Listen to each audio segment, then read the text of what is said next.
Wednesday, August 7th. Hitler meets General Franz Halder, head of the Army General Staff, and Grand Admiral Erich Raeder, Commander-in-Chief of the OKM, High Command of the Navy, to go through the plans for the invasion of Britain.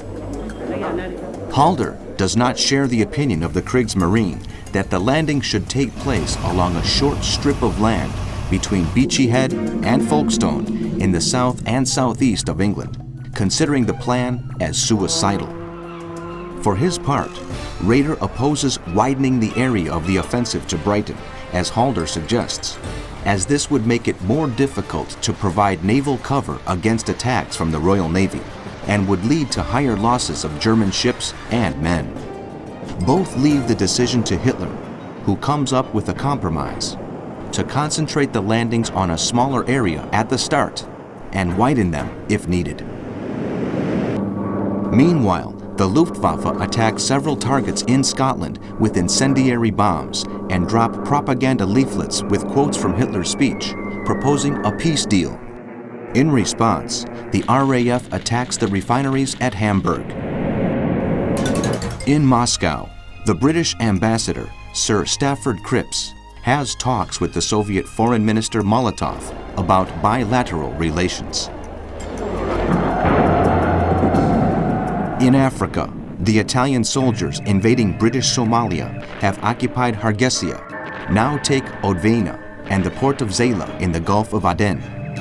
At the same time, Italian planes bomb the oil factories in Haifa in the Middle East, military targets to the south of Salem in Egypt, and the railway line linking Mersa Matruh with Alexandria.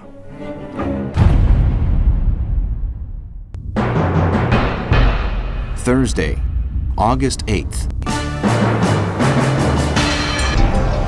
Hitler names 3 new Gauleiters, Nazi party leaders of the regional branches in the occupied areas of Alsace, Lorraine, and Luxembourg. Meanwhile, Hermann Göring orders the Luftwaffe to put an end to Fighter Command's radar network along the south coast of England. Churchill fears that Italian forces might occupy the port of Berbera in British Somalia. The loss of this port, the only one to the south of the Gulf of Aden and Perim Island, could lead to the closure to the British of the strategically vital Red Sea and Suez Canal. He is also worried that Italian troops may soon launch an attack against the British forces in Egypt. The Admiralty therefore orders its ships in the Mediterranean to be on full alert. Meanwhile, RAF planes bomb the Italian naval facilities in Libya, in the ports of Bardia and Tobruk, and the submarine base at Massawa in Eritrea.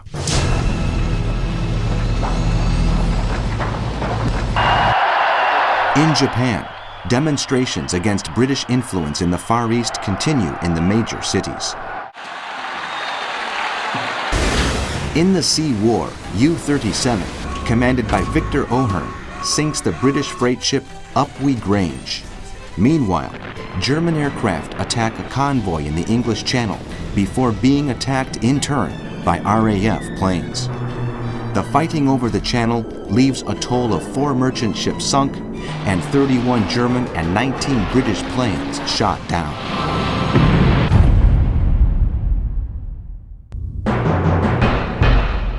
Friday, August 9th. The British Admiralty orders French Navy ships that support Charles de Gaulle to fly the French flag in the stern and a blue flag with a red cross in the bows in order to distinguish them. After much thought, the British government decides to withdraw its troops from China for strategic reasons. The Japanese leadership considers this a victory and a first step towards the end of British influence in East Asia. The writer George Orwell, a former member of the British Imperial Police and a veteran of the Spanish Civil War, is forced to ask the government for a job due to his difficult financial circumstances. When he is rejected, he decides to join the Home Guard. The Luftwaffe gradually increases its attacks on southern Britain.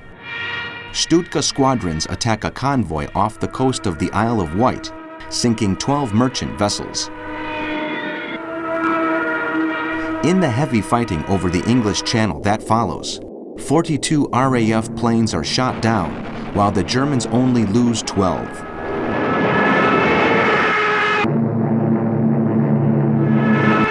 With the Stutkas come more than 300 bombers, escorted by fighters, which attack the naval base on the Isle of Portland, the radar stations of Weymouth, factories near Bristol, and in the northwest, the industrial areas of Liverpool.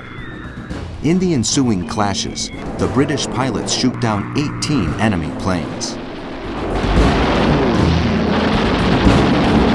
In the battle for the Atlantic, U-30, under the command of Fritz Julius Lemp, sinks the Swedish merchant ship Canton.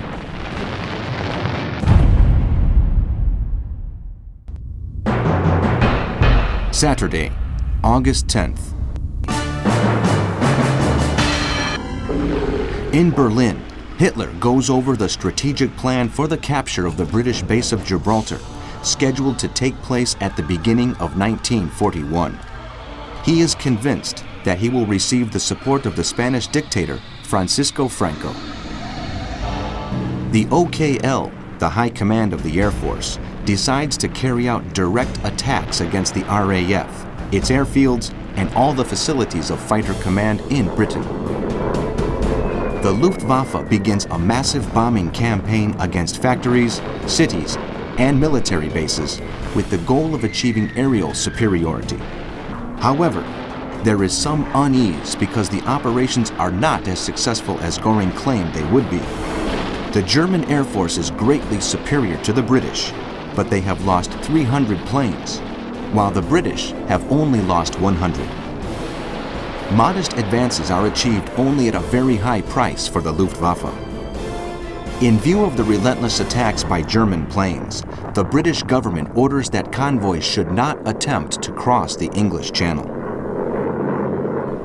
In Romania, the government decrees a series of anti-Semitic laws to restrict education, commerce, and freedom of speech for the Jews in the country. In the war at sea, the British Admiralty is forced to take destroyers off convoy duty in the Atlantic and send them to the English Channel to guard against the expected German invasion. This gives the U-boats a free hand. From bases on the French coast, they now patrol large parts of the ocean, sinking an increasingly high number of vessels as they perfect their wolf pack tactics.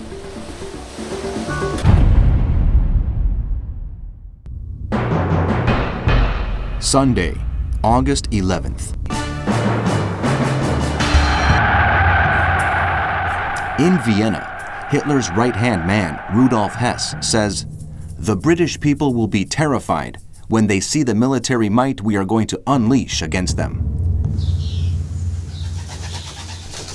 At the same time, Dr. Otto Dietrich, the Third Reich's press chief, declares that Germany, Italy, and Spain are destined to build the future of Europe. In the Battle of Britain, the fighting intensifies as successive waves of German bombers and fighters arrive. The British shipyards of Sheerness and Chatham, the port of Newcastle, and the radar stations on the coast suffer the heaviest bombardments. The Luftwaffe carries out attacks of high and low intensity with the aim of confusing British defense systems and trying to destroy RAF on the ground.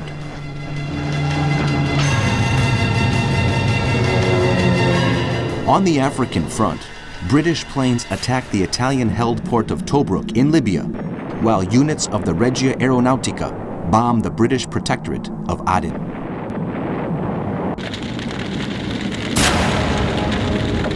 In Japan, the foreign minister, Yosuke Matsuoka, declares his country's policy is based on strengthening military defenses and establishing an East Asian co-prosperity sphere.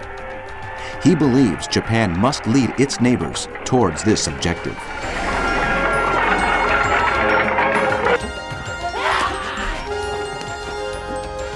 In the Sea War, more than 1 million tons of British shipping has been sunk by German planes and submarines since the start of the offensive against Britain.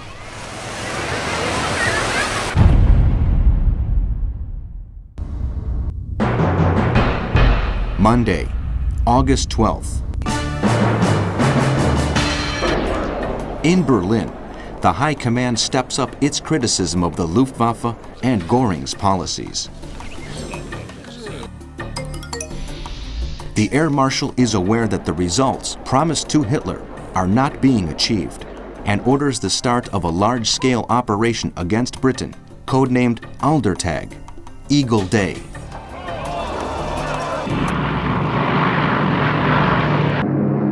According to the head of the German Air Force, the 13th of August will go down in history as the day on which the British Air Force was crushed. Meanwhile, raids over Britain continue. Dover, Portland, and Portsmouth endure heavy bombing from 200 Luftwaffe planes.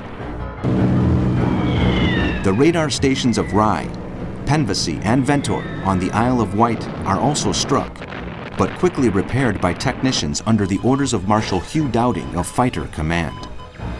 The Germans realize the importance of these radar facilities in the air struggle. The battle in the skies becomes even more desperate. British Hurricanes and Spitfires shoot down 40 planes, but suffer 73 losses.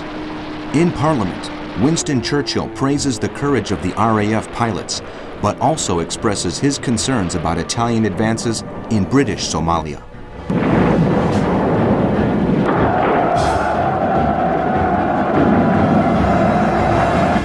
The National Congress Party of India calls on Britain to agree terms for independence, after which India would decide whether to participate in the war or not.